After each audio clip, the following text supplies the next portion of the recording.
Assalamualaikum warahmatullahi wabarakatuh.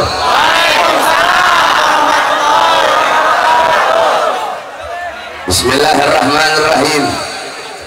Alhamdulillahil qawiyyi sultanuh, al-wadihil burhanuh, al-mabsut fil wujud karamuhu wa ihsanuh.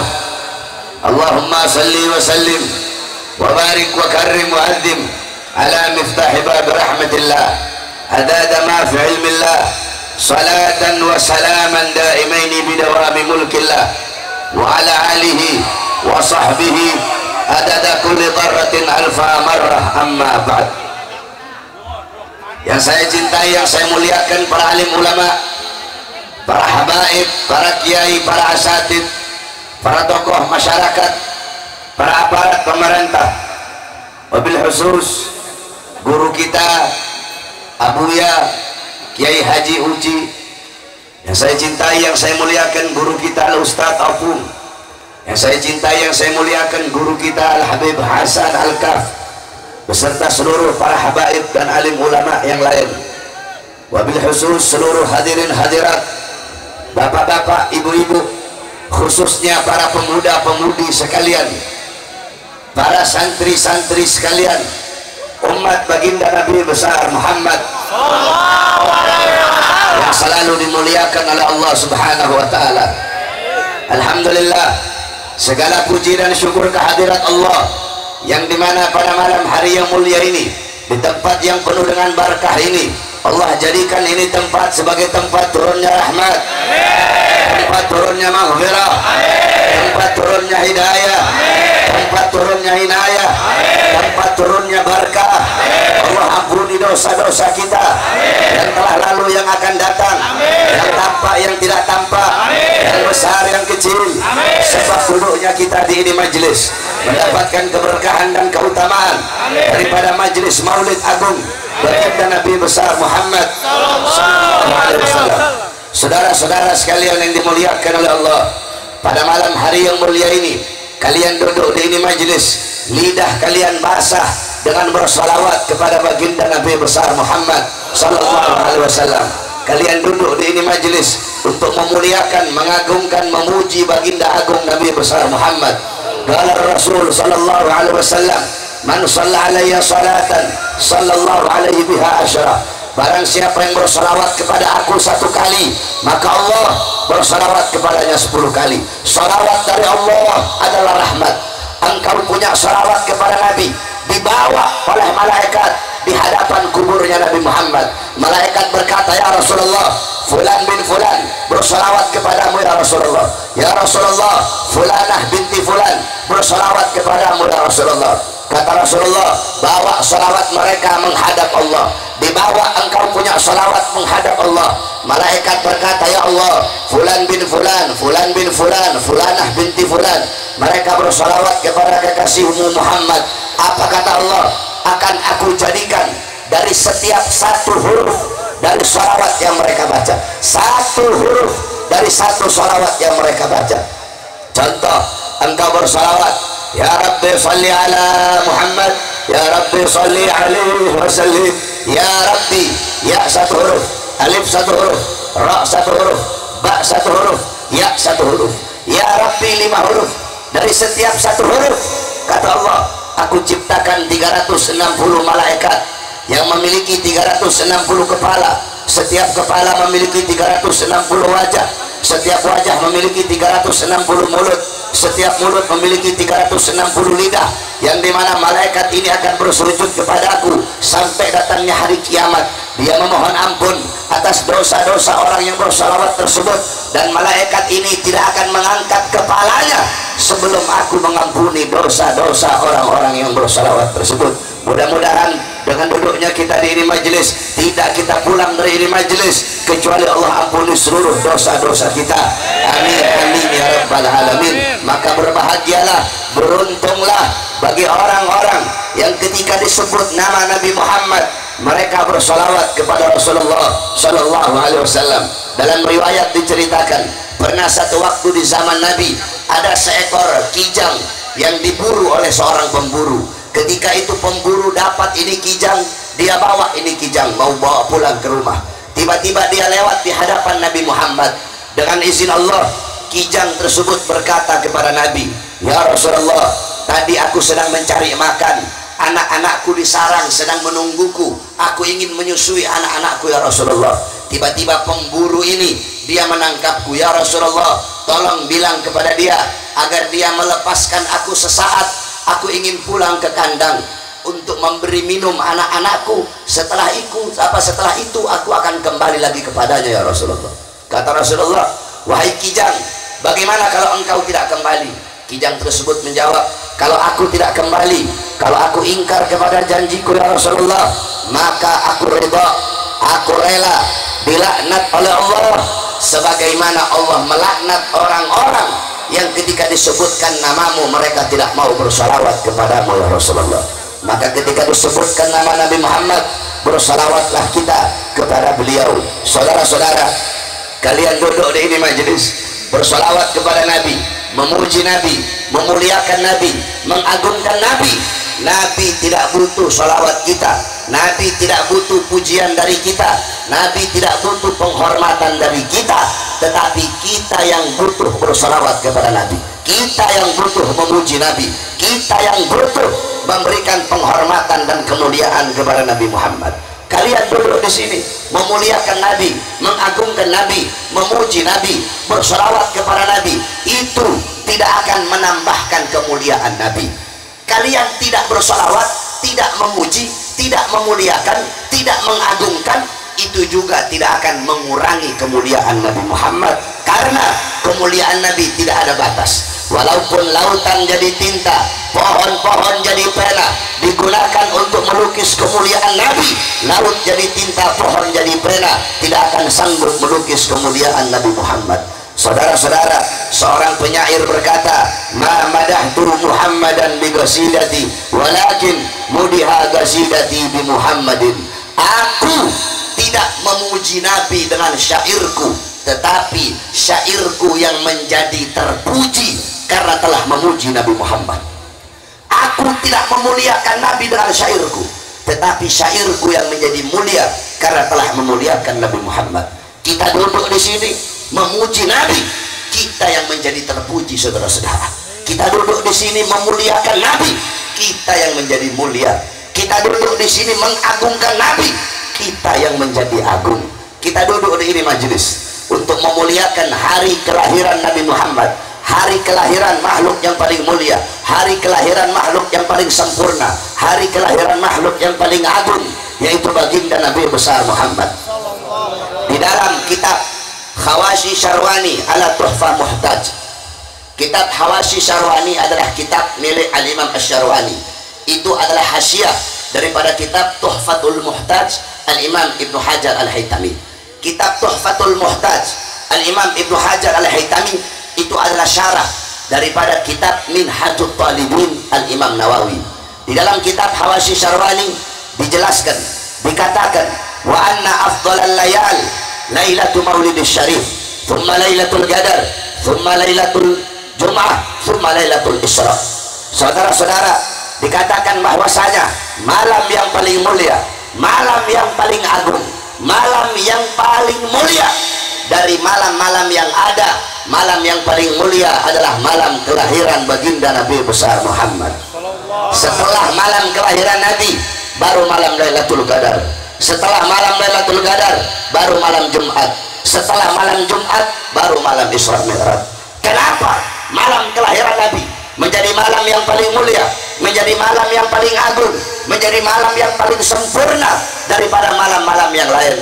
Abuya Al-Imam Al-Habib Alwi, Al-Habib Muhammad bin Alwi Al-Maliki Al-Hasani, beliau pernah menukil perkataan daripada Al-Imam As-Sayyid Muhammad Amin Qutbi, "Ya Lailatul Itsnin, madza safahat." Wahai malam Senin, apa yang telah menyapamu? Wahai malam Senin, mengapa kau begitu mulia? Mengapa kau begitu wangi?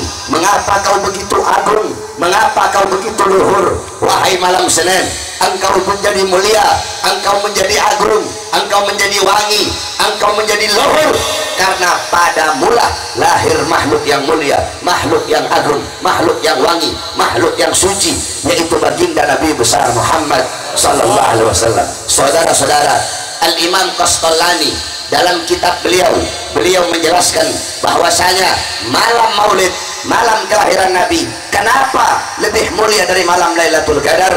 Beliau berkata, malam Lailatul Qadar adalah malam turunnya para malaikat, sedangkan malam kelahiran Nabi adalah malam turunnya Nabi Muhammad, malam lahirnya Nabi Muhammad, malam adanya Nabi Muhammad sallallahu alaihi wasallam. Maka sudah tentu malam turunnya Nabi, malam lahirnya Nabi lebih mulia daripada malam turunnya malaikat. Kemudian malam Lailatul Qadar itu rahmat Allah hanya bagi umat Muhammad saja, rahmat Allah hanya untuk umat Nabi saja. Sedangkan malam kelahiran Nabi, adanya Nabi, itu rahmat Allah bukan hanya untuk umat Nabi saja, tetapi itu adalah rahmat bagi seluruh alam semesta. Maka sudah tentu malam kelahiran Nabi lebih mulia daripada malam Lailatul Qadar. Kenapa? Kalau bukan karena malam lahirnya Nabi, tidak akan ada Lailatul Qadar. Makanya bagi kami para habaib, hari lahirnya Nabi, Maulid itu lebih mulia daripada Idul Fitri, lebih mulia daripada Idul Adha, lebih mulia daripada malam Lailatul Qadar dan malam-malam yang ada. Kenapa? Karena malam kelahiran Nabi lah yang menjadi syarat adanya hari-hari bersejarah dalam Islam. Kalau bukan karena lahirnya Nabi, tidak akan ada Idul Fitri, tidak akan ada Idul Adha, tidak akan ada nuzulul Quran, tidak akan ada Fathul Makkah, tidak akan ada kemenangan perang Badar, tidak akan ada Al-Quran, tidak akan ada syariat, tidak akan ada ulama, tidak akan ada hari-hari yang besar dalam Islam, tidak akan ada 9, 10 Muharram, Tasu'ah, Asyura, tidak akan ada Ramadan, tidak akan ada seluruh hari-hari yang mulia kalau bukan diawali daripada hari kelahiran baginda Nabi besar Muhammad sallallahu alaihi wasallam. Sudah tentu makanya wajib bagi kita untuk bersyukur dengan lahirnya baginda Nabi besar Muhammad sallallahu alaihi wasallam. Di dalam qasidah Muhammadiyah, Al-Imam Busiri beliau berkata, Muhammadun dzikruhu rauhun li anfusina. Muhammad menyebut namanya, Muhammad mengingatnya, Muhammad mengenangnya, rauhun li anfusina, ketenangan, kedamaian, ketentraman bagi jiwa-jiwa kita. Jangankan menyebut nama Nabi Muhammad, Al-Habib Abu Bakar Al-Adani di dalam diwannya, di dalam qasidahnya, beliau berkata bahwasanya menyebut nama Al-Imam Sultan Al-Habib Abdullah bin Abu Bakar Al-Idrus bisa menjernihkan hati, apalagi menyebut nama baginda Nabi besar Muhammad sallallahu alaihi wasallam. Wa dzikrul idrusil kutub ajla anil qalbus sada lisadiqin. Menyebut nama Habib Abdullah Al-Idrus bisa menjernihkan hati-hati yang kotor lisadiqin, bagi orang-orang yang yakin, bagi orang-orang yang percaya. Menyebut nama cucunya bisa menjernihkan hati, apalagi menyebut nama datuknya baginda Nabi besar Muhammad sallallahu alaihi wasallam. Muhammadun dzikruhu rauhun li anfusina, Muhammadun syukruhu fardun alal umami. Muhammad bersyukur dengan lahirnya beliau, bersyukur dengan adanya beliau. Wajib bagi setiap umat untuk bersyukur dengan adanya baginda Nabi besar Muhammad sallallahu alaihi wasallam. Saudara-saudara, lahirnya Nabi Muhammad, seluruh alam jagat raya bergembira dengan lahirnya Nabi Muhammad sallallahu, semuanya bergembira. Saudara-saudara sekalian yang dimuliakan oleh Allah, semua makhluk bergembira, bahkan seekor anjing bergembira dengan lahirnya Nabi. Seluruh binatang-binatang bergembira dengan lahirnya Nabi. Anjing bergembira dengan lahirnya Nabi Muhammad. Kalau ada orang yang mengaku sebagai umat Nabi Muhammad, mengaku beriman kepada Nabi, mengaku mengikuti sunnah dan ajaran Nabi, tapi dia tidak bergembira dengan lahirnya Nabi, dia tidak senang dengan maulidnya Nabi, itu orang bukan anjing, bukan. Terus apa? Itu orang lebih anjing dari anjing, saudara-saudara. Kenapa? Anjing saja bergembira dengan lahirnya Nabi Muhammad sallallahu alaihi wasallam. Banyak orang-orang di luar sana Mereka mengaku yang paling ikut sunnah. Ada ustad-ustadnya, Khalid Basalama, Yazid Jawas, ustad-ustad Wahabi yang suka pakai celana cingkrang. Mereka berkata maulid bid'ah, maulid sesat, ini kafir, itu kafir, maulid syirik. Saudara-saudara, mereka orang-orang yang bodoh, mereka orang-orang yang dibutakan hatinya oleh Allah Subhanahu wa taala. Saudara-saudara sekalian yang dimuliakan oleh Allah Subhanahu wa taala, seluruh makhluk bergembira dengan lahirnya Nabi illa iblis, kecuali iblis. Iblis tidak senang dengan lahirnya Nabi. Iblis tidak bahagia dengan lahirnya Nabi. Dalam riwayat, ketika Nabi Muhammad lahir, iblis teriak sekencang-kencangnya, iblis menjerit sekencang-kencangnya. Kenapa? Karena musuh iblis yang paling besar telah lahir, yaitu Rasulullah. Dalam riwayat, Nabi pernah tanya sama iblis, "Hei iblis, siapa musuhmu yang paling besar?" "Hei iblis, siapa makhluk yang paling kau benci?" Apa kata iblis? "Anta ya Muhammad, kamu wahai Muhammad adalah makhluk yang paling aku benci. Kamu musuhku yang paling besar wahai Muhammad. Setelah aku siapa? Setelah engkau, yang paling aku benci adalah keluargamu. Yang paling aku benci adalah anak cucumu wahai Muhammad." Saya tanya kepada seluruh hadirin, para habaib adalah anak cucu Nabi Muhammad. Berarti kalau ada yang benci habaib, siapa itu orang? Jawab sama-sama yang keras. Kalau ada yang benci habaib, berarti siapa? Al-Habib Rizik bin Husain bin Syihab, beliau seorang cucu Nabi Muhammad yang berjuang mempertahankan agama datuknya. Kalau ada yang benci beliau, berarti siapa itu orang? Kalau ada yang perangi beliau, berarti siapa itu orang? Kalau ada yang caci maki beliau, berarti siapa itu orang? Kalau ada yang zalimi beliau, berarti siapa itu orang? Kalau ada yang ingin pencalakan beliau, berarti siapa itu orang? Kalau ada yang kriminalisasi beliau, berarti siapa itu orang? Iblis, saudara-saudara. Tidak ada seseorang yang benci kepada dzurriyyah Nabi kecuali itu orang adalah iblis. Nah, saudara-saudara, iblis tidak senang dengan lahirnya Nabi. Berarti kalau ada orang golongan yang tidak suka dengan lahirnya Nabi, tidak bahagia dengan lahirnya Nabi, berarti apa itu orang? Apa itu golongan? Iblis, saudara-saudara. Kalian duduk di sini untuk bergembira dengan lahirnya Nabi, bersyukur dengan lahirnya Nabi. Siapa yang suruh kita bersyukur? Siapa yang suruh kita bergembira dengan lahirnya Nabi?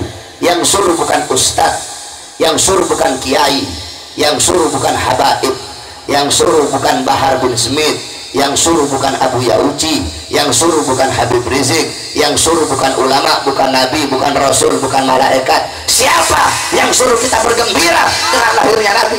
Yang suruh Allah Subhanahu wa taala.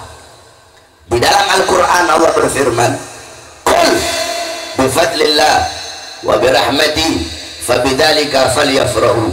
Katakanlah, dengan karunia Allah dan dengan rahmat Allah, maka dengan karunia dan rahmat tersebut hendaklah mereka bergembira, hendaklah saya bergembira, hendaklah kalian bergembira, hendaklah kita bergembira dengan adanya karunia dan rahmat Allah. Pertanyaannya, apa, siapa karunia dan rahmat Allah? Tafsir ada dua, ada tafsir bil ma'thur, ada tafsir bil dirayah. Tafsir bil ma'thur adalah menafsirkan ayat Al-Quran dengan ayat yang lain yang ada dalam Al-Quran. Di dalam kitab tafsir Ma'alimut Tanzil Al-Imam Baghawi, kami para habaib itu semua tafsir kami pelajari, akan tetapi yang paling kami berpegangan kepada tafsir Ma'alimut Tanzil Al-Imam Baghawi. Semua kami baca, Jami' Ahkam, Jalalain, akan tetapi kalau khusus tafsir itu yang paling kami pakai Ma'alimut Tanzil karangan Al-Imam Baghawi. Karena bagi para habaib, ummahatul din arbah, pokok-pokok agama itu ada 4 di dalam 4 fan ilmu. Fil fikih minhajut talibin, di dalam ilmu fikih kitab minhajut talibin Al-Imam An-Nawawi. Fil hadis Bukhari Muslim. Fil tafsir, dalam kitab tafsir, dalam ilmu tafsir Ma'alimut Tanzil Al-Imam Baghawi. Fil ragaib, dalam ilmu tasawuf Ihya Ulumuddin lil Imam Ghazali. Nah, di dalam kitab Ma'alimut Tanzil Al-Imam Baghawi, dalam kitab tafsir Jalalain Al-Imam Jalaluddin Al-Mahalli yang diteruskan oleh Al-Imam Jalaluddin As-Suyuti, dalam tafsir Jami' Ahkam Al-Imam Qurtubi, dalam tafsir Madarikut Tanzil Al-Imam An-Nasafi, dalam tafsir Anwarut Tanzil Al-Imam Baydawi, dalam tafsir Jami'ul Bayan Al-Imam Ibnu Jarir At-Tabari, dijelaskan bahwasanya rahmat Allah di dalam ayat tersebut adalah baginda Nabi besar Muhammad. Sebagaimana dalam ayat yang lain Allah berfirman, wa ma arsalnaka illa rahmatan lil alamin, tidak aku utus engkau wahai Muhammad kecuali engkau adalah rahmat bagi seluruh alam semesta. Terus apa karunia Allah? Karunia Allah, para ulama berbeda pendapat. Sebagian ulama berkata karunia Allah yang paling besar adalah Al-Quran. Sebagian ulama berkata karunia Allah yang paling besar adalah ilmu. Sebagian lagi ulama berkata karunia Allah yang paling besar adalah akal, sebab akal adalah tempatnya ilmu. Jadi berbeda pendapat antara para ulama. Nah, dengan adanya ilmu, dengan adanya akal, dengan adanya Al-Quran sebagai karunia Allah, dan dengan adanya Nabi Muhammad sebagai rahmat Allah, maka hendaklah bagi kita bergembira dan bersyukur dengan adanya baginda Nabi besar Muhammad sallallahu alaihi wasallam. Saudara-saudara sekalian yang dimuliakan oleh Allah, kamu tahu Sayyidina Abbas, beliau pernah bermimpi berjumpa dengan Abu Lahab. Abu Lahab diazab dan disiksa dalam neraka illa yaumul itsnin, kecuali hari Senin. Setiap hari Senin dari selah-selah jarinya itu keluar air sehingga dia bisa minum dari air tersebut. Sayyidina Abbas tanya, wahai Abu Lahab, kenapa setiap hari Senin Allah ringankan azab dan siksamu dari jari-jarimu keluar air? Apa kata Abu Lahab? Apa kata Abu Lahab? Karena aku pernah bergembira dengan lahirnya Muhammad. Ketika Muhammad lahir, aku punya budak namanya Suwaibah. Suwaibah datang bawa kabar kelahiran Muhammad. Wahai Abu Lahab, ponakanmu telah lahir, laki-laki yang sangat tampan. Aku senang, aku gembira dengan lahirnya ponakanku. Makanya aku bebaskan Suwaibah, aku merdekakan. Jadi adat istiadat orang Arab, kalau ada yang datang bawa kabar gembira atau ada yang puji mereka, mereka akan memuliakan orang yang datang bawa kabar tersebut. Nah, Abu Lahab dia muliakan Suwaibah dengan apa? Dengan dimerdekakan Suwaibah. Karena kegembiraanku yang sesaat atas lahirnya Muhammad, karena inilah Allah ringankan azab dan siksaku setiap hari Senin. Saudara-saudara, itu Abu Lahab yang jelas-jelas masuk neraka, tetapi setiap hari Senin Allah ringankan azab dan siksanya karena bergembira dengan lahirnya Nabi. Bagaimana dengan kita, umat Nabi Muhammad yang beriman kepada Nabi, yang cinta kepada Nabi, yang mengikuti sunnah-sunnah Nabi? Kalau kita bergembira seumur hidupnya kita, setiap hembusan nafasnya kita dengan lahirnya baginda Nabi besar Muhammad sallallahu alaihi wasallam. Saudara-saudara sekalian yang dimuliakan oleh Allah, kita duduk di sini untuk merayakan kelahiran Nabi Muhammad. Mungkin kalau kalian bertanya kepada ustadz-ustadz, kiai-kiai, habaib-habaib, ustadz, kiai, habib, siapa yang pertama kali merayakan maulid, mungkin mereka akan menjawab Salahuddin Al-Ayyubi atau Imam Fulan, Imam Fulan, Imam Fulan. Tapi kalau kalian bertanya kepada saya, siapa yang pertama kali merayakan kelahiran Nabi, akan saya jawab Allah subhanahu wa ta'ala yang pertama kali merayakan kelahiran Nabi Muhammad. Nanti saya jelaskan. Nah, saudara-saudara, banyak orang-orang di luar sana mengatakan maulid ini bid'ah. Saudara-saudara, kalau dilihat zahiriyah aja, ya maulid ini bid'ah zahirnya. Tetapi apa-apa yang ada di dalam peringatan maulid itu bukanlah sesuatu yang bid'ah. Saya tanya kepada engkau semua, kalian duduk di ini majelis maulid menuntut ilmunya Allah. Nanti Buya Uci beliau sampaikan ilmu, beliau sampaikan nasihat, para habaib, para kiai kasih ilmu kepada orang-orang yang hadir duduk di majelis maulid.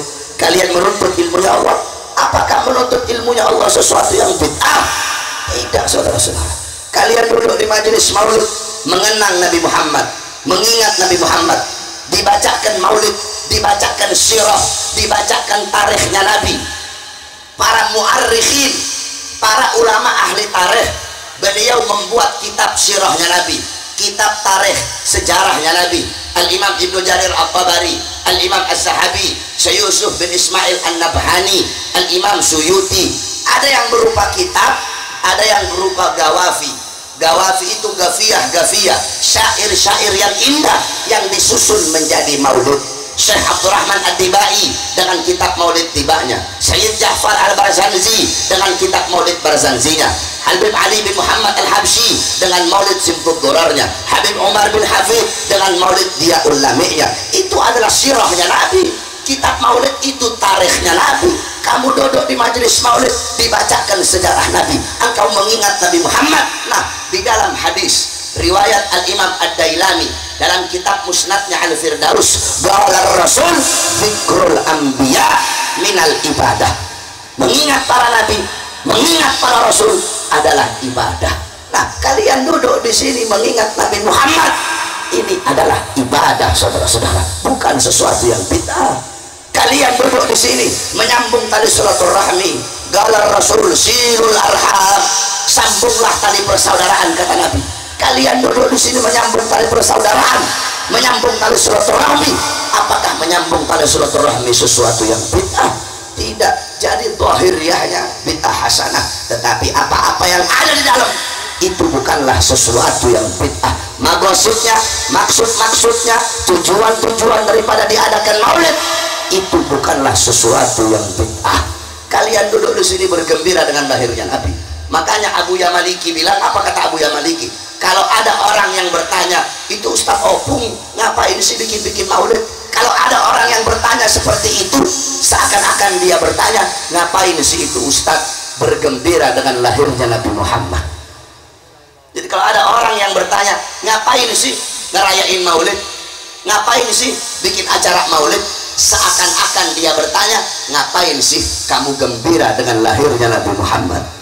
Tidak pantas pertanyaan seperti itu keluar dari lidah seseorang yang mengaku sebagai umat Nabi Muhammad, saudara-saudara. Nah, hakikat intisari daripada maulid itu adalah memuliakan dan mengagungkan kelahiran Nabi. Nah, yang pertama kali memuliakan dan mengagungkan kelahiran Nabi itu Allah. Jadi yang pertama kali merayakan kelahiran Nabi Allah.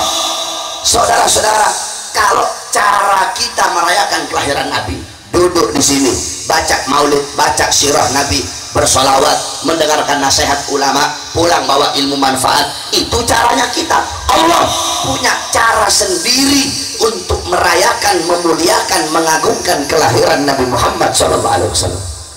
Bagaimana cara Allah memuliakan dan mengagungkan kelahiran Nabi? Saya kasih kepada kamu.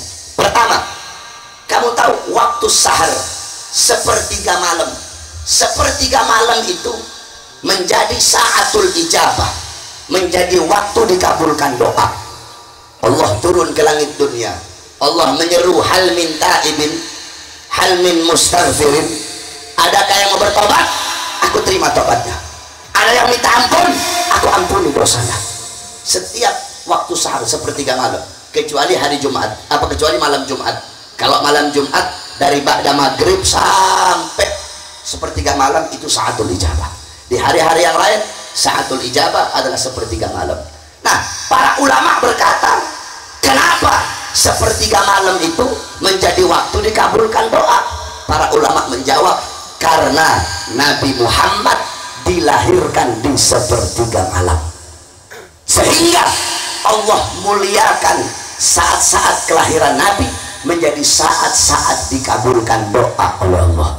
Allah muliakan waktu kelahiran Nabi menjadi waktu yang dikabulkan doa oleh Allah. Andaikan Nabi lahirnya ba'da duhur, ya ba'da duhur jadi saatul ijabah. Andaikan Nabi lahir ba'da asar, ya ba'da asar menjadi saatul ijabah. Karena Nabi Muhammad lahir sepertiga malam, Allah muliakan sepertiga malam menjadi waktu dikabulkan doa oleh Allah. Kenapa? Takriman. Kenapa? Tasyrifan. Untuk memuliakan. Itu adalah pemuliaan, itu adalah pengagungan, itu adalah penghormatan atas hari lahirnya baginda Nabi besar Muhammad sallallahu alaihi wasallam. Itu yang pertama.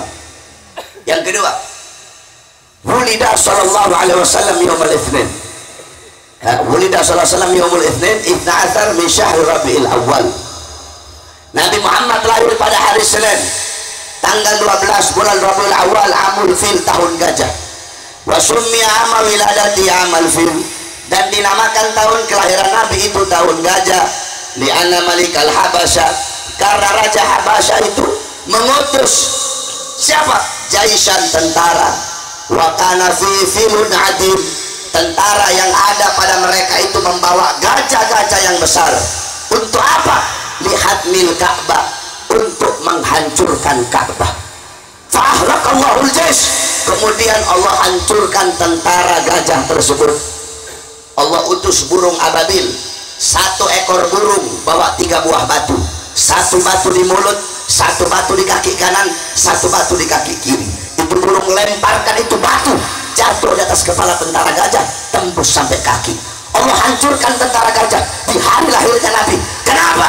Untuk memuliakan dan mengagungkan kelahiran baginda Nabi besar Muhammad. Begitu cara Allah merayakan kelahiran Nabi. Sebelum Nabi Muhammad lahir, sumur-sumur kering. Di hari lahirnya Nabi, Allah pancarkan air dari sumur-sumur yang kering. Kenapa kok di hari lahir Nabi? Padahal sebelum Nabi lahir bisa saja Allah keluarkan air dari sumur yang kering. Kenapa di hari lahir Nabi? Untuk memuliakan dan mengagungkan hari kelahiran Nabi Muhammad. Sebelum Nabi lahir, pohon-pohon kurma kering. Di hari lahir Nabi, pohon-pohon kurma yang kering bertumbuh daun-daun dan bunganya, daun-daunnya, buahnya bertumbuh. Kenapa kok di hari lahir Nabi? Padahal bisa saja sebelum Nabi lahir. Kenapa di hari lahir Nabi? Untuk memuliakan dan mengagungkan kelahiran Nabi Muhammad. Api Majusi di hari lahir Nabi padam. Api Majusi yang selama ribuan tahun tidak pernah padam, dipadamkan oleh Allah di hari lahirnya Nabi. Kenapa kok di hari lahir Nabi? Padahal bisa saja sebelum Nabi lahir. Kenapa kok harus di hari lahirnya Nabi? Untuk memuliakan dan mengagungkan hari lahirnya Nabi Muhammad. Tiang-tiang istana Romawi dirobohkan oleh Allah di hari lahir Nabi. Kenapa bukan sebelum Nabi lahir? Untuk memuliakan dan mengagungkan kelahiran Nabi Muhammad. Allah utus 4 arwah wanita mulia untuk menemani Sayyidatuna Aminah ketika akan melahirkan Nabi Muhammad, sebagaimana yang dijelaskan oleh Al-Imam Al-Qurtubi. Kenapa Allah utus Sayyidatuna Hawa, Sayyidatuna Asiyah, Sayyidatuna Maryam, Sayyidatuna Sarah? 4 arwah wanita mulia Allah utus untuk menemani Sayyidatuna Aminah. Ketika ini 4 arwah datang, mereka berkata, wahai Aminah, engkau wanita paling beruntung di bumi, engkau wanita paling beruntung di langit, karena engkau yang Allah pilih rahimmu melahirkan makhluk paling mulia, yaitu Rasulullah. Kenapa Allah utus 4 arwah wanita mulia ini di hari lahir Nabi untuk menemani Sayyidatuna Aminah, untuk memuliakan dan mengagungkan kelahiran baginda Nabi besar Muhammad. Nah, saudara-saudara, Nabi Muhammad lahir beliau, Allah memuliakan, Allah mengagungkan. Kita siapa kok tidak mau memuliakan dan mengagungkan kelahiran baginda Nabi besar Muhammad sallallahu alaihi wasallam? Oleh karena itu, saudara-saudara sekalian yang dimuliakan oleh Allah, setiap orang yang hadir di majelis maulid Nabi Muhammad pasti hadir. Kalian tidak bisa melihat Nabi, tapi yakini Nabi Muhammad melihat kehadiran kalian duduk di sini memuliakan hari lahirnya. Jangan kalian kira Nabi Muhammad tidak ada, jangan kalian kira Nabi Muhammad tidak hadir. Kamu tahu, saya cerita kepada kamu, di Libanon, orang-orang Libanon itu kalau ngerayain maulid, kalau kita kan buat ngerameinnya pakai petasan.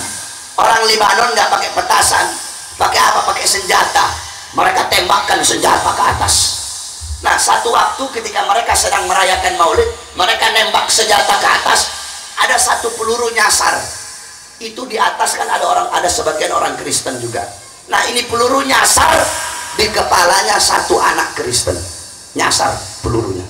Dibawa ke rumah sakit di Lebanon sama orang tuanya. Rumah sakit di Lebanon angkat tangan, sebab pelurunya udah tembus ke otak, hampir nembus otak. Dibawa ke Amerika. Ketika dibawa ke Amerika, udah koma, udah nggak sadar diri ini anak. Akhirnya dokter panggil ibunya, ibu sini, ini anaknya ibu, tinggal beberapa menit lagi meninggal dia. Udah tidak bisa diselamatkan, sebab pelurunya udah mau nembus otak. Tiba-tiba ibunya ini, Kristen ini, tiba-tiba dia teriak, hei Muhammad, anak kamu wahai Muhammad. Coba kamu lihat, gara-gara umatmu ngerayain maulidmu, mereka tembakan senjata ke atas, pelurunya nyasar di kepala anak saya. Tanggung jawab kamu wahai Muhammad. Lihat kelakuan umat kamu. Ayo tanggung jawab wahai Muhammad. Teriak-teriak ibunya.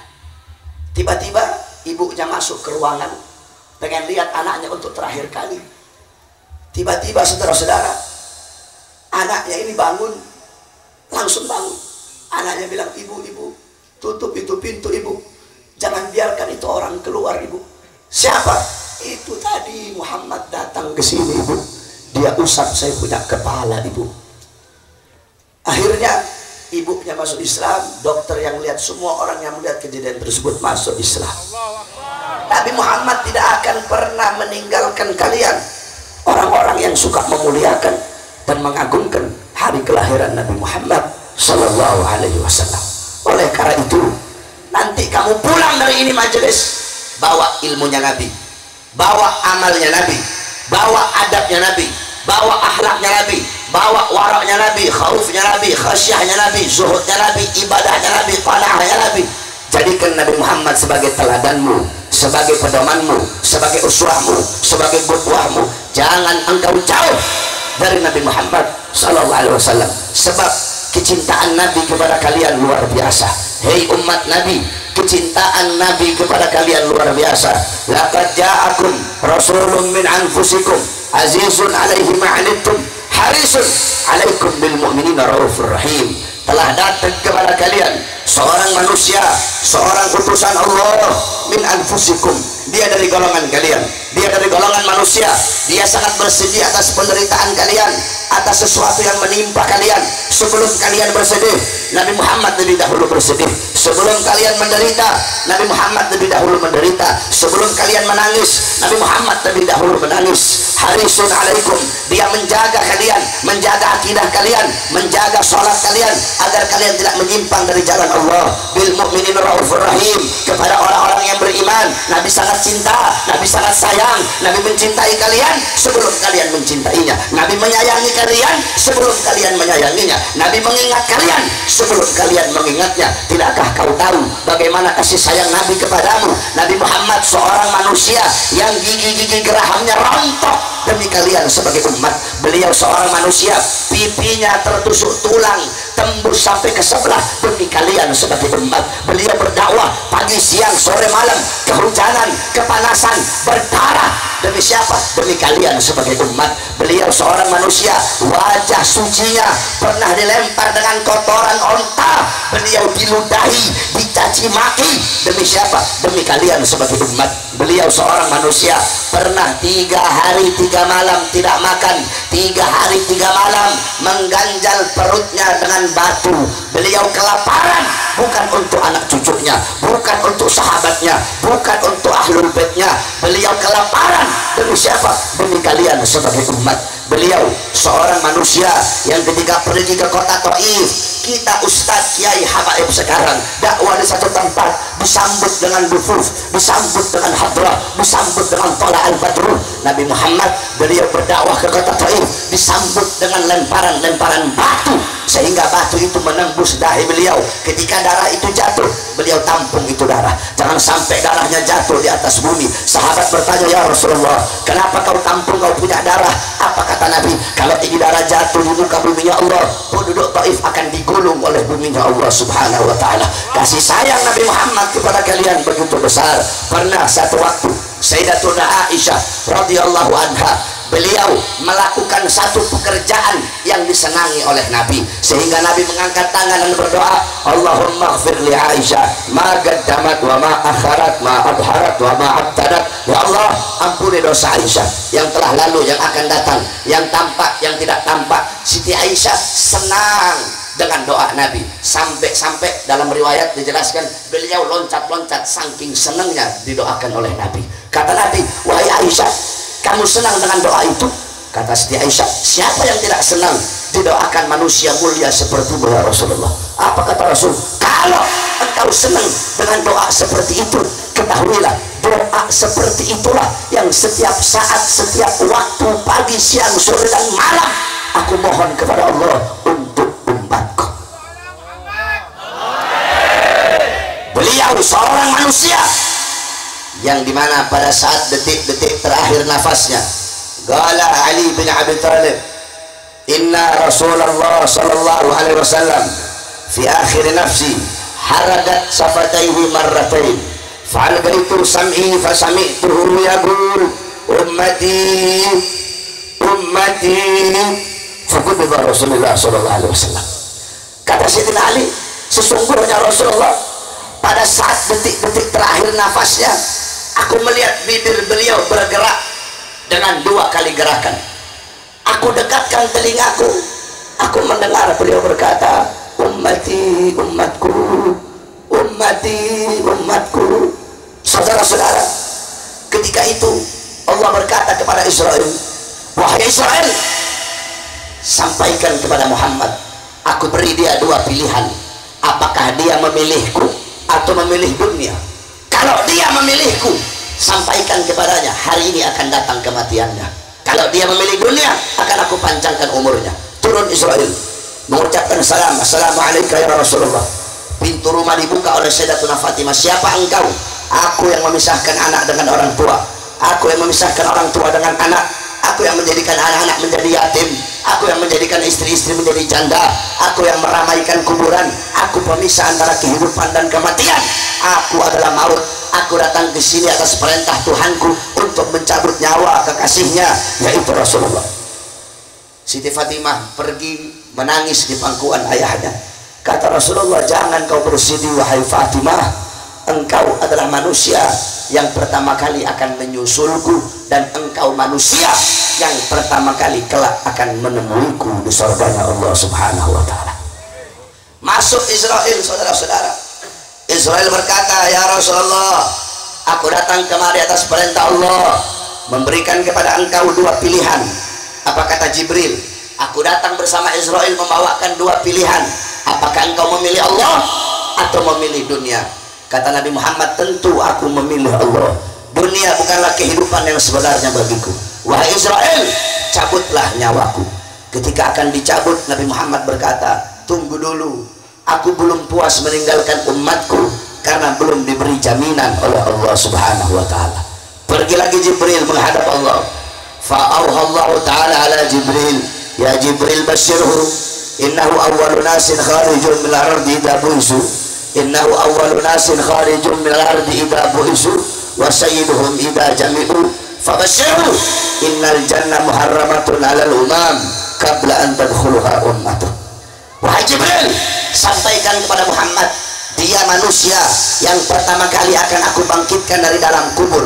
Dia manusia yang menjadi pemimpin seluruh manusia ketika itu. Dan katakan kepadanya, jaminan dariku, sorga aku haramkan untuk dimasuki oleh umat manapun sebelum sorga dimasuki oleh umatnya. Ini jaminan dariku. Akhirnya turun Jibril. Rasulullah berkata, cabut nyawaku wahai Israel. Dicabut nyawa Nabi Muhammad, dicabut nyawa tersebut. Ketika Allah masukkan ruh, itu dari kepala. Ketika dicabut ruh, itu dari kaki. Ya, dalam kitab Kasyaf Ulum Ruh dijelaskan itu. Jadi ruh itu masuk dari kepala, keluar itu dari kaki, baru ke kepala. Dicabut nyawa Nabi Muhammad. Ketika nyawa itu sampai di sini, Nabi Muhammad mendesah. Ditarik lagi nyawa Nabi. Nabi berkata, ya Khalili Israel, wahai kekasihku Israel, apakah seperti ini rasa sakit dicabut nyawa? Iya ya Rasulullah, seperti inilah rasa sakit dicabut nyawa. Di sebelah kanan Nabi ada sebuah piring kecil, cawan kecil berisi air. Beliau letakkan tangan kanannya, beliau usap keringat-keringat yang jatuh. Beliau berkata, wahai Israel, apakah rasa sakit seperti ini juga yang nanti akan dialami oleh umatku? Israel berkata, ya Rasulullah, rasa sakit seperti ini juga yang nanti akan dialami oleh umat. Mendengar itu Nabi Muhammad menangis, saudara-saudara. Itu tangisan terakhir Rasulullah. Itu tangisan terakhir Nabi Muhammad. Beliau membuat doa yang terakhir, membuat permohonan yang terakhir kepada Allah. Beliau angkat tangan dan berdoa, Allahumma khaffif ala ummati fi sakaratil maut. Ya Allah, ringankanlah sakratul maut umatku. Ya Allah, aku nabi mereka, aku pemimpin mereka, berikan rasa sakit sakratul maut mereka kepada aku ya Allah, biar aku menanggung rasa sakit umatku ya Allah. Mereka tidak akan kuat, mereka tidak akan sanggup ya Allah. Aku nabi mereka, biarkan aku menanggung seluruh rasa sakit sakratul maut umatku ya Allah. Apa yang telah kita lakukan untuk nabi? Apa yang telah kita korbankan untuk nabi? Perhatian nabi kepada kita begitu luar biasa, saudara-saudara. Kelak di akhirat bisa kalian mendatangi Nabi Adam. Nabi Adam berkata nafsi nafsi. Kalian mendatangi Nabi Musa, Nabi Musa berkata nafsi nafsi. Kalian mendatangi Nabi Ibrahim, nafsi nafsi. Kalian mendatangi Nabi Isa, nafsi nafsi. Seluruh nabi menjawab nafsi nafsi. Pada hari itu bapak ibu kalian tidak bisa menolong kalian, tidak ada yang bisa menolong kalian kecuali syafaat Nabi Muhammad. Pada saat itu yang bingung ke sana kemari adalah Nabi Muhammad, yang bersujud di bawah arsy adalah Nabi Muhammad. Untuk apa? Untuk kalian sebagai umat. Kecintaan Nabi kepada kalian luar biasa. Oleh karena itu saudara-saudara, khususnya para anak-anak muda, di sini paling banyak hadir anak-anak muda, maka saya wasiatkan kepada engkau, wahai anak-anak muda, ini wasiatku kepada kalian, jadilah kalian anak-anak muda Nabi Muhammad. Jadilah kalian anak-anak muda yang rela mengorbankan jiwa, nyawa dan darah untuk Nabi Muhammad. Wahai anak-anak muda, jadilah kalian pejuang-pejuang Nabi Muhammad. Wahai anak-anak muda, jadilah kalian anak-anak muda yang meneruskan perjuangan Nabi Muhammad. Wahai anak-anak muda, jadilah kalian anak-anak muda yang selalu mengibarkan panji-panji dan bendera Nabi Muhammad. Wahai anak-anak muda, jadilah kalian anak-anak muda yang menjadi penyambung lidah baginda Nabi besar Muhammad. Wahai anak-anak muda, jadilah kalian penjaga Al-Quran, penjaga syariat Nabi Muhammad. Wahai anak-anak muda, jadilah kalian pewaris keilmuan Nabi Muhammad. Wahai para anak-anak muda, jadilah kalian anak-anak muda yang baik, anak-anak muda yang taat, anak-anak muda yang patuh, anak-anak muda yang selalu sejalan dengan Al-Quran. Kita anak-anak muda zaman sekarang semakin hari semakin jauh daripada Al-Quran. Kita lebih sibuk main Facebook, lebih sibuk main Twitter, sibuk dengan media sosial, sehingga engkau lupa dengan Al-Quran. Kalau nanti engkau pulang ke rumah, Al-Quran kamu berabu, Al-Quran kamu penuh dengan tanah, penuh dengan debu, engkau pantas dikatakan sebagai orang mati, saudara-saudara. Pantas ditakdirkan 4 kali. Lihat bagaimana kesibukan para ulama salaf terdahulu dengan Al-Quran. Kalau kamu pengen tahu bagaimana kesibukan ulama salaf dengan Al-Quran, kamu bercermin bagaimana kesibukan kamu pada masa sekarang ini, bagaimana kesibukan kamu terhadap HP. Seperti itulah kesibukan ulama salaf terdahulu dengan Al-Quran. Kalau kamu bangun tidur pegang HP, ulama salaf bangun tidur pegang Quran. Kalau kamu mau makan sambil pegang HP, ulama salaf mau makan sambil pegang Quran. Kalau kamu jalan kemana-mana pegang HP, bawa HP, ulama salaf jalan kemana-mana pegang Quran, bawa Quran, baca Quran. Diam dan jalanmu sambil main HP, ulama salaf diam dan jalannya sambil baca Quran. Kamu tidak bisa hidup tanpa HP, ulama salaf tidak bisa hidup tanpa Al-Quran. Kalian anak-anak muda zaman sekarang pagi siang sore malam sibuk main HP, ulama salaf pagi siang sore malam sibuk dengan Al-Quran. Al-Habib Ahmad Al-Muhdar, beliau gali kubur, masuk ke dalam kubur yang beliau gali, mengkhatamkan Al-Quran 9.000 kali khatam. Al-Imam Muqaddam Thani Al-Habib Abdurrahman Segaf umur 7 tahun mengkhatamkan Al-Quran dalam 1 rakaat sholatnya. Ketika dewasa 1 hari mengkhatamkan Al-Quran 8 kali.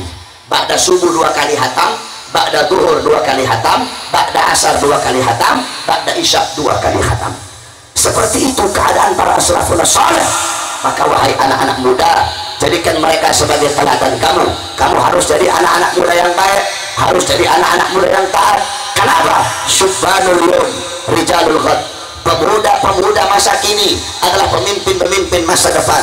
Kalau anak-anak muda baik, anak-anak muda taat, anak-anak muda patuh kepada Allah, anak-anak muda senantiasa mengikuti sunnah Rasulullah, besok kampung kita bakal baik, bangsa kita bakal baik, negara kita bakal baik, ulama bakal dipegang oleh orang-orang yang baik. Sebaliknya, kalau anak-anak muda rusak, anak-anak muda nongkrong, anak-anak muda mabok-mabokan, anak-anak mudanya bejat, anak-anak mudanya melacur, anak-anak muda buta Al-Quran, anak-anak muda jauh dari Allah, besok bangsa kita hancur, bangsa kita rusak, negara kita hancur, negara kita rusak, dan agama bakal dipegang oleh orang-orang yang rusak. Saya wasiatkan juga kepada para santri-santri. Ini Pasar Kemis banyak para santri. Tangerang adalah kota santri. Oleh karena itu aku wasiatkan kepada engkau, wahai para santri-santri, kalian harus bangkit, harus menjadi santri-santri yang selalu menyampaikan kebenaran. Kenapa?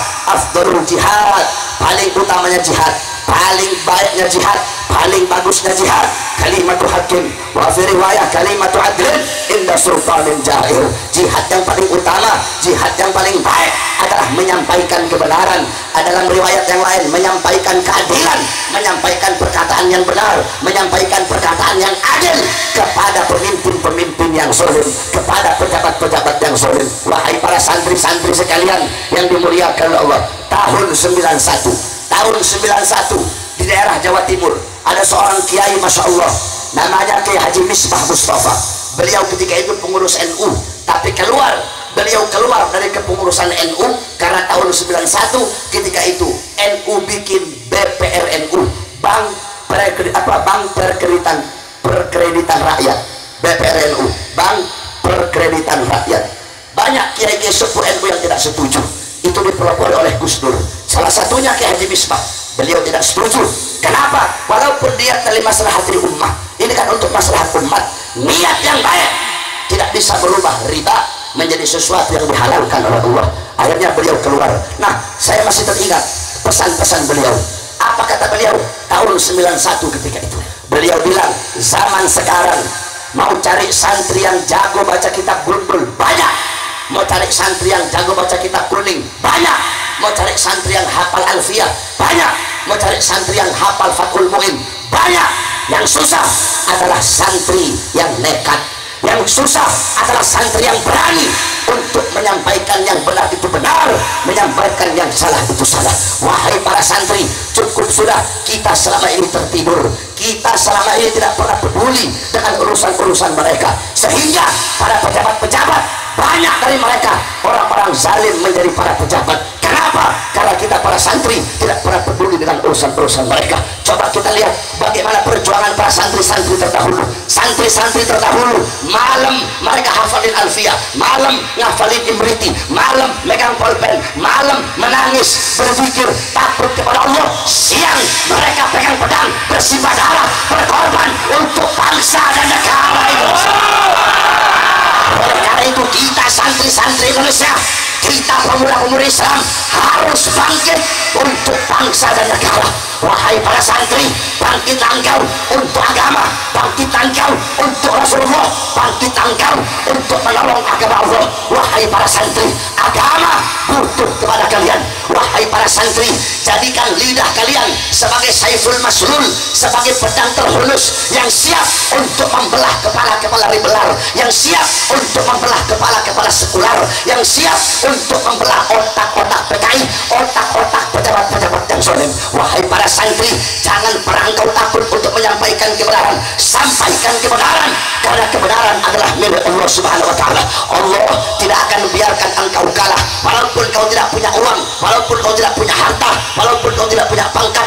Allah tidak melihat seberapa besar kekuatan yang engkau miliki, Allah tidak melihat seberapa banyak harta yang engkau miliki, bukan seberapa besar kekuatanmu, bukan seberapa besar kekuasaanmu, tetapi kepada siapa engkau berpihak. Walaupun engkau tidak punya apa-apa, engkau susah, engkau lemah, engkau tidak berdaya, tapi kalau engkau berpihak kepada Allah, pasti akan Allah berikan kemenangan kepada kita. Jangan engkau takut, walaupun mereka musuh-musuh agama, mereka punya uang, mereka punya harta, mereka punya pangkat, mereka punya jabatan, para pengkhianat bangsa, mereka punya senjata, mereka punya Cina-Cina yang menyokong perjuangan mereka, yang membantu perjuangan mereka, mereka punya 9 naga yang membantu perjuangan mereka. Jangan pernah engkau takut, jangan pernah engkau mundur. Kenapa? Walaupun mereka punya uang, mereka punya harta, mereka punya pangkat, mereka punya jabatan, jangan kau takut. Kenapa? Karena kita punya Allah yang Maha Sempurna. Saudara-saudara, Al-Habib Ali bin Husain Al-Attas Beliau di dalam kitabnya pernah beliau menceritakan, dalam kitabnya Tajul Arsh, beliau menceritakan dulu di India ada seorang wali namanya Habib Muhammad bin Ali Maula Danggal Al-Attas. Ini Habib Majdub min Ahlil Majadib. Beliau nggak punya apa-apa, nggak punya bala pasukan, nggak punya tentara. Ketika itu Raja Hindu datang mau hancurkan itu hutan tempat ini. Habib mau dihancurin, Raja Hindu bawa pasukan gajah.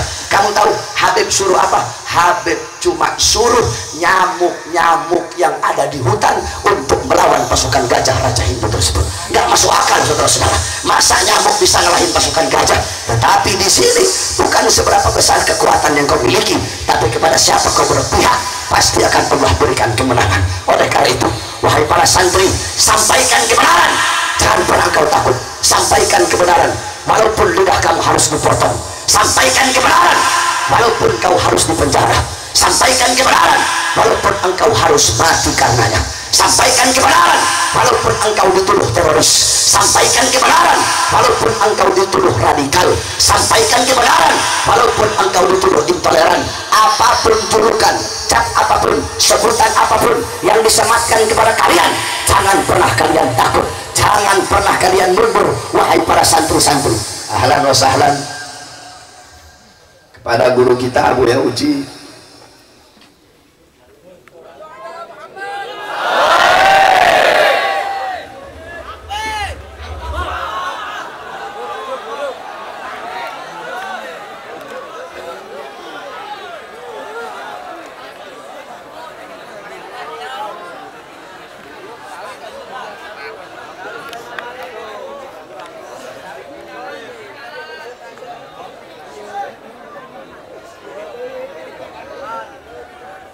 Saudara-saudara sekalian, karena guru kita sudah sampai, sedikit saja saya tambahkan, saya lanjutkan. Wahai para santri-santri sekalian yang dimuliakan oleh Allah, julukan apapun, sebutan apapun yang disampaikan oleh musuh-musuh Allah kepada kalian, jangan pernah kalian takut. Sebab kenapa? Kita yang membela agama, kita yang membela ulama, kita yang membela habaib, kita yang membela kiai, kita yang membela Al-Quran, selalu dituduh radikal, selalu dituduh teroris, selalu dituduh intoleran. Saudara-saudara, kamu tahu OPM?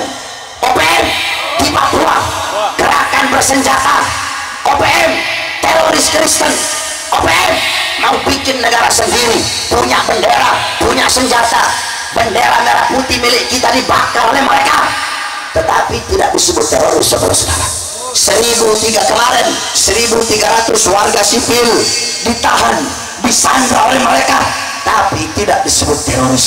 Disebutnya apa? KKB. Apa itu KKB? Kelompok kriminal bersenjata. Kenapa disebut KKB? Kenapa tidak disebut teroris?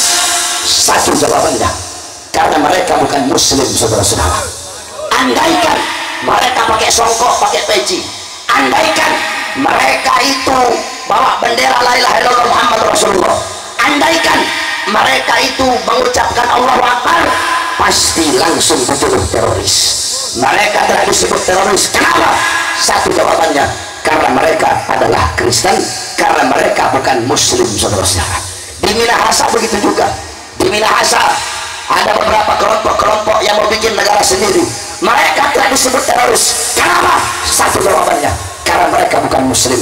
Oleh karena itu, wahai umat Islam, wahai pemuda-pemudi muslim, wahai para santri, apapun kalimat yang disematkan kepada kalian, kalau membela agama Allah, kalau membela Rasulullah, kalau membela Al-Quran, kalian bilang kami teroris. Jadi kalian para musuh-musuh agama, para musuh-musuh bangsa, kami bela Allah, kami bela Islam, kalian tuduh kami teroris. Jikalau membela agama Allah, membela Islam, membela Quran, kalian bilang kami teroris. Hei penduduk langit, hei penduduk bumi, saksikanlah demi Allah bahwa kami adalah teroris.